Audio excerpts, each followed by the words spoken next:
What is up, crypto community? Welcome back to another video. Thank you for joining me. Alert, alert, breaking news as of Monday, today, this morning.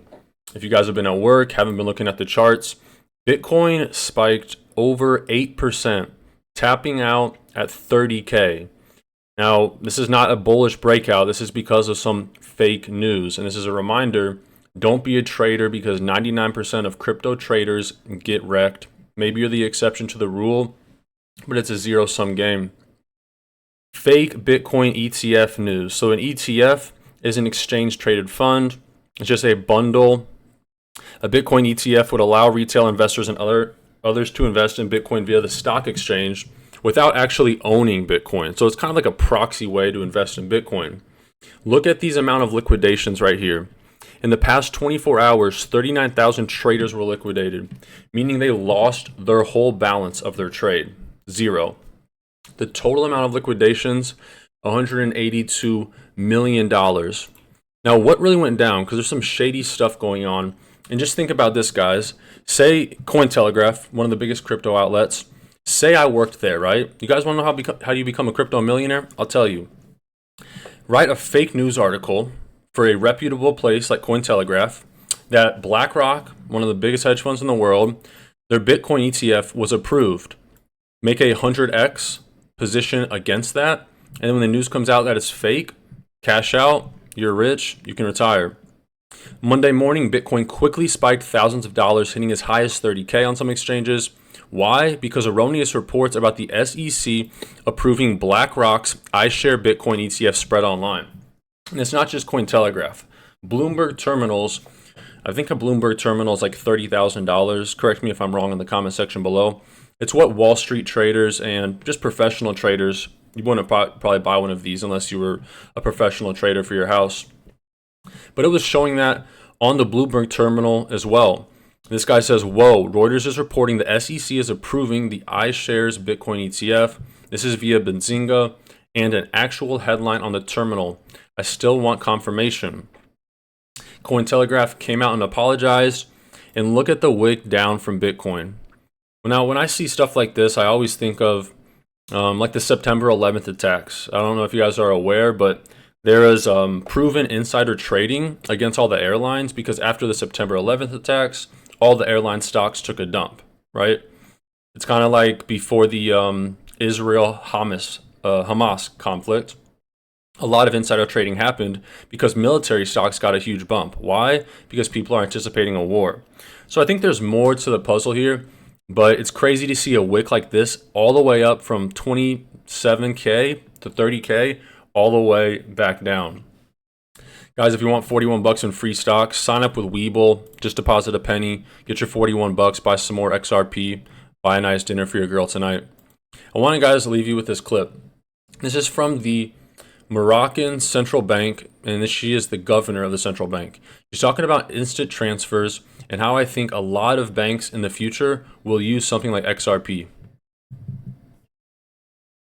One moment. Be adopted in order to ensure that broadening financial access leads to a win-win solution.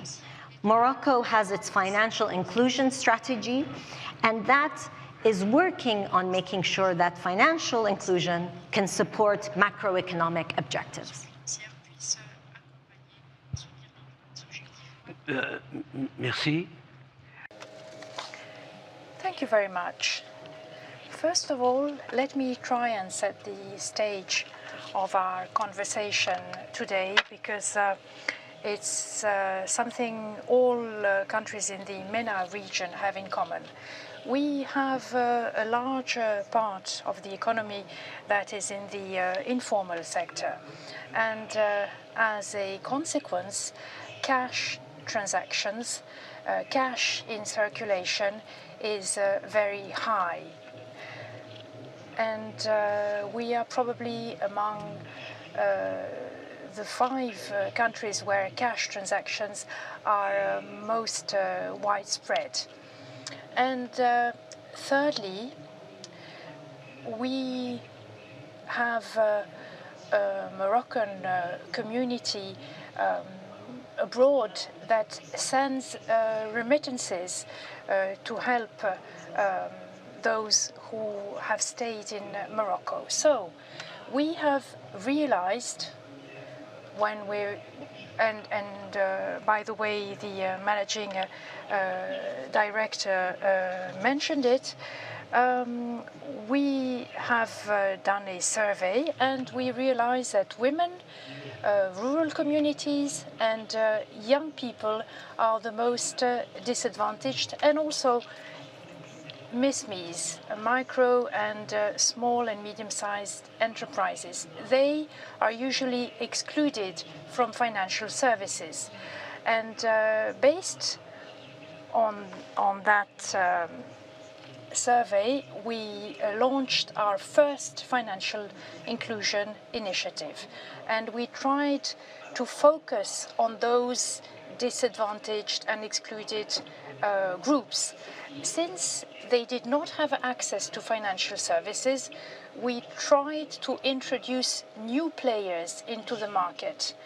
And secondly, we tried to design more appropriate instruments. For example, we decided to be able to allow an account opening without prior balance. And then for transfers, we introduced instant transfers. I will go back to that because of the technology involved. The managing director did say that it was linked to technology. So we introduced instant transfers 24/7, and this had an effect on the price, on the fees of those transfers. And we made a number of operations free of charge, the most common operations.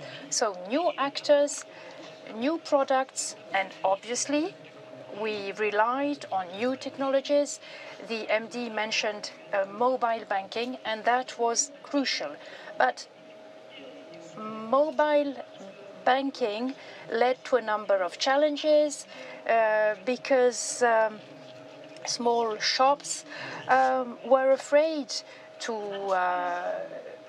move into the formal sector, taxis, etc. And that's why we focused on financial literacy. And the central bank took the lead.